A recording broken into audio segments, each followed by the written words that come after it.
Bwana, stori yetu inaanza inatuonyesha mwamba mmoja anaitwa Jason ambaye iko na dada yake anaitwa Zoe. Hao watu wawili bwana wameletwa na wazazi wao katika chuo hiki cha seminari kujifunza masuala ya muziki. Sasa bwana, wazazi walivyowaleta kwenye chuo hiki, kuna sister mmoja alikuja kuwapokea. Huyu sister bana anaitwa Rebecca. Rebecca inaonekana anaifahamu kabisa hii familia yani. Sasa wakati huo katika hiki chuo alikuja sister mpya anaitwa Sofia. Sister Rebecca akampokea Sofia vizuri na akaanza kumpa sheria za hiki chuo. Moja ya sheria ni kwamba katika hiki chuo sister yoyote haruhusiwi kujiremba yani. Kwa sister Sofia alikuwa ameshapaka lipstick, ikabidi aanze kujifuta. Sasa baadaye kidogo tunamuona sister Sofia anamwangalia Johnson kwenye laptop. Inaonekana sister Sofia anamfahamu Johnson, maana tunamuona anamwangalia Johnson huko anaikisi picha yani. Sasa siku inayofuata ndo siku ya kwanza ya sister Sofia kuingia darasani. Anaingia darasani ili afundishe hao wanafunzi. Sasa sister Sofia akamwona Johnson anaongea na mpenzi wake anaitwa Sara. Kwa sister Sofia alimind yani, akaamua amhamishe Sara dawati, akamtoa nyuma akamleta mbele yani. Huo wote ni wivu. Ulipofika muda wa kipindi akamwambia wote tweni vitabu vyenu tuanze kusoma. Hapo hapo mdogo wake Johnson Zoe akanyosha mkono akamwambia hatuwezi kuanza kusoma tu kabla ya kusali. Sister baada ya yeye kusali akamwambia Zoe wewe omba ili tuweze kuanza kipindi. Sasa wakati Zoe anasali akawa anamwangalia sister. Alivyomwangalia tu akawa anaona mbona huyu mtu kama simuelewi hivi. Kwa Zoe baadaye ikabidi amwambie kaka yake wewe unamuelewa huyu sister? Johnson yeye alipuuzia tu baada ya kuona SMS ya mpenzi wake Sara. Kwa baadaye sister Sofia akawakuta Johnson na Sara wanakisi yani. Kwa sister Sofia ikabidi awaachanishe na kumwonya sana Sara akae mbali na Johnson. Lakini Sara yeye akamwambia kwani wewe hujui mimi ndo mtoto aliyeanzisha hiki chuo? Sister Sofia yeye akasema ajali, akasema cha msingi tu wewe kaa mbali na Johnson. Sasa siku iliyofuata sister Sofia baada ya kipindi kuisha akamwambia Johnson ubaki, na akaanza kumuuliza jana ulikuwa unafanya nini na Sara pale? Yeye mwamba akamwambia mimi sielewi. Basi sister Sofia akamwambia Johnson baadaye nakuhitaji uje katika chumba changu. Basi muda ulipofika Johnson yeye akusita akaenda, anagonga mlango anakuta mlango uko wazi. Kuchungulia hivi anamwona sister Sofia yuko anapaka mafuta bwana. Yaani anauona mwili wa sister Sofia wote. Na uwezi amini, yani huo wote ulikuwa ni mtego. Kumbe sister Sofia anamtega kijana tu na anaelewa na anamuona kwamba yupo pale. Mwamba yeye alivyoamua tu akaona bora asepe. Baadaye sister alivyomkuta akamuuliza vipi mbona hukuja? Yeye mwamba akasema nilisahau tu. Kumbe sister yeye anaelewa tu, anajua mwamba alikuja na kuna vitu aliviona. Sasa sister Sofia hapendi kabisa penzi la Sara na Johnson. Kwa sister Sofia akachukua bangi akaiweka katika kitabu cha Sofia. Sasa kesho yake darasani sister akasema tufungue peji fulani, na Sara anafungua na kutana na kipisi cha bangi. Sister akamwambia sheria za hiki chuo nadhani unakijua. Mwanafunzi akikutwa na bangi ni lazima sheria ichukue mkondo wake, yani lazima afukuzwe. Kwa bana mpenzi wake Johnson yani Sara akafukuzwa shule. Kwa na sister Sofia kwa kuwa na malengo yake akawaambia walimu wenzake kama hii imetokea kwa Sara tu inabidi tukague shule nzima, inawezekana kuna wengine wapo wengi wanatumia vitu kama hivyo. Kwa katika sachi bwana wakaingia hadi kwenye chumba cha Johnson wakaikuta pombe bwana. Kumbe hadi huku sister Sofia alipita na akategesha hiyo pombe, na sister Sofia akamtetea sana Johnson akasema huyo apewe adhabu ambayo hiyo adhabu itasimamiwa na sister, yani hiyo adhabu aisimamie yeye mwenyewe yani. Kwa lengo lake yeye awe karibu na Johnson yani, na ndio maana amemfukuza Sara ili abaki peke yake. Kwa walimu wote wakakubaliana kwa kuwa Johnson ni kijana mstaarabu itabidi tu apewe adhabu yani. Sasa siku zilivyofika Johnson akapewa adhabu, na uwezi amini wakati Johnson anafanya adhabu sister Sofia akawa anaenda kumsaidia, na huku mdogo wake Johnson Zoe alikuwa anashuhudia kila kitu, ambayo ikapelekea Zoe hadi aingie na mashaka.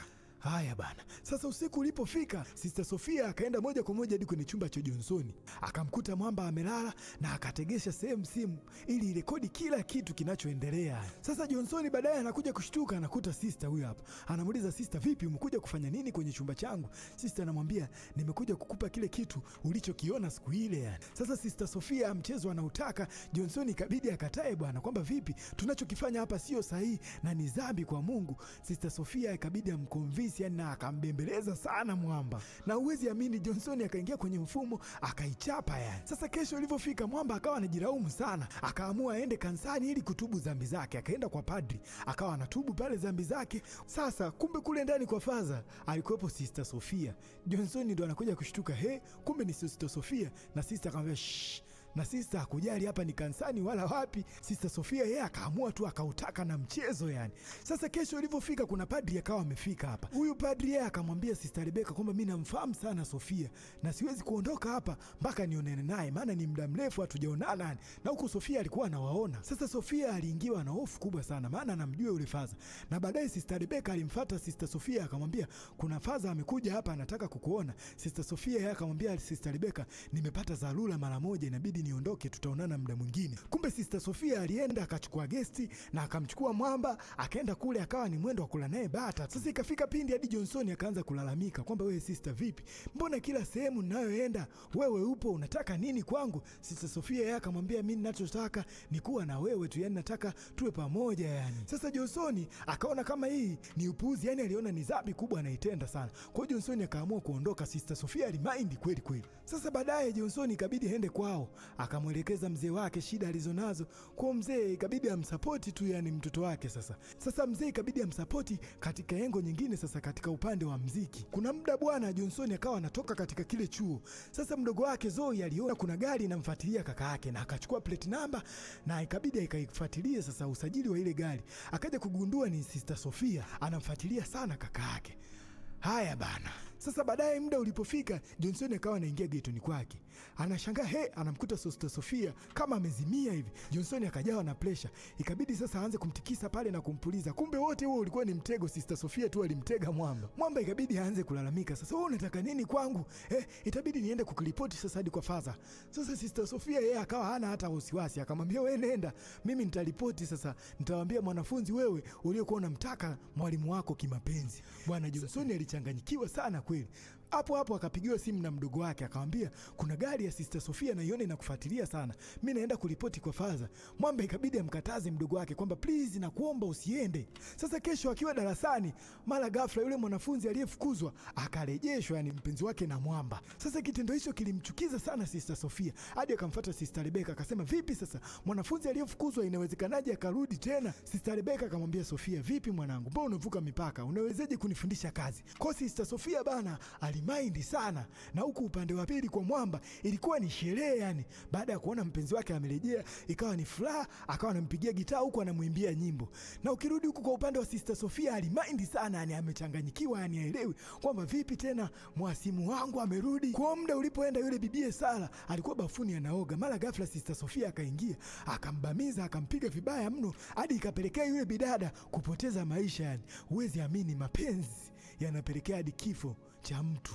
Sasa baadaye kidogo mdogo wake Jason yani Zoe alienda bafuni na kumkuta bibia akiwa chini amekufa, akapiga kelele na baadaye watu wakaja kumsaidia. Huwezi amini ilikuwa ni siku mbaya sana, watu walihuzunika, na huku Sister Sofia akiwepo naye pale anaonyesha hali ya kuwa na huzuni yani, ameondokewa na mpenzi wake yani. Sasa baadaye wakiwa wamemaliza ibada, Mwamba ikabidi amfuate Sister Sofia na akamuuliza akasema, wewe najua ndio uliyefanya hiki kitendo. Huwezi amini Sister Sofia akawa anaonyesha hali ya kwamba yeye hausiki na kitu chochote yani. Na Sister akamwambia Mwamba, wewe acha polisi wafanye kazi yake, kama wewe unahisi mimi ndio niliyefanya ukweli utabainika. Mwamba akaingiwa na hali ya mashaka yani na wasiwasi na uoga, akiwa anamhofia sana Sister Sofia. Na Sister Sofia ili kumdhibiti Mwamba akaamua amuonyeshe ile video. Sasa akamwambia yani, wewe ukisema chochote tu kwa father, mimi nitaisambaza hii video mtandaoni na watu wote wajue kwamba wewe ulitembea na sister. Na Mwamba uweze amini alipata hofu kweli kweli. Baadaye kidogo Sister Rebecca akapokea simu, na kwa madai ya ile simu inasema yeye ni ndugu yake na Sister Sofia, na wanasema mara ya mwisho hawajaonana na ndugu yao, na kuna muda walipeleka barua na walichokutana nacho ni kitu tofauti kabisa. Kwa Sister Rebecca ikabidi aingie na wasiwasi.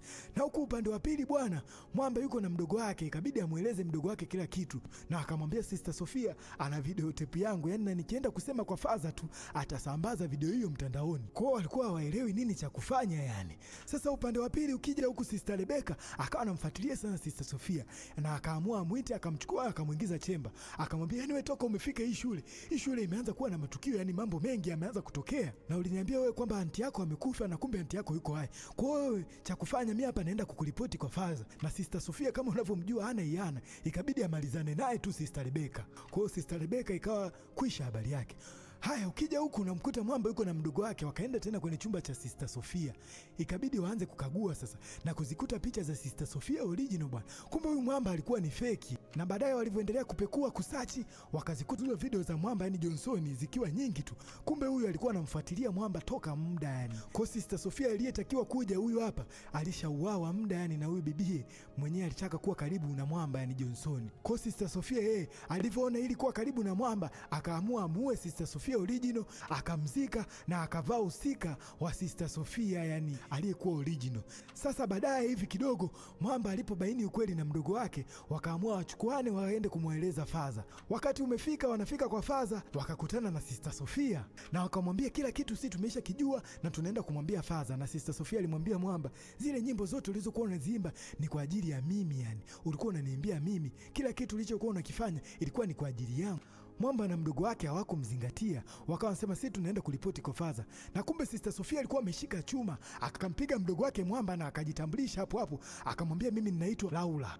Na Mwamba wakati anapambana naye, Sister Sofia akampiga kifuti kwenye makende. Mwamba akawa hana cha kufanya, na Sister Sofia alichotaka ni kummaliza tu bibie. Mara ghafla tu anataka kumpiga, akatokea Sister Rebecca. Kumbe Sister Rebecca alikuwa hajafa bwana, na katika kupambana na Sister Sofia alimzidi Sister Rebecca nguvu. Sasa Mwamba akiwa pale chini anafurukuta, akagundua kumbe mfukoni nilikuwa na bisibisi.